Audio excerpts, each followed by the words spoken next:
In this video, I will show you how to manage your cases and projects. On the project page, you have an overview of all your running projects. You can see the status of them. Are they finished or ongoing?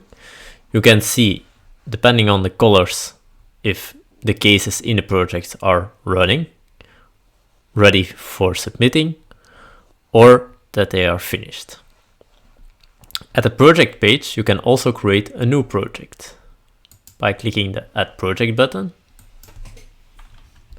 and you can give a name and description to the project.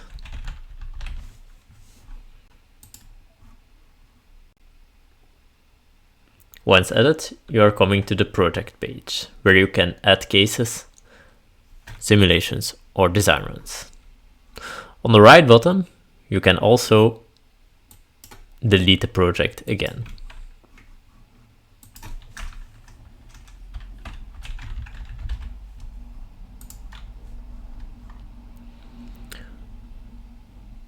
When entering a project, you get an overview of all your cases.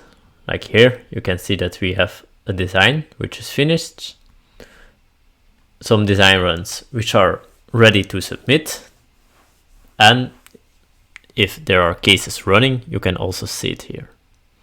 Here you can add new cases by giving them a name and select the case type, or you can also delete cases by putting the bullets and push the Move to Trash button.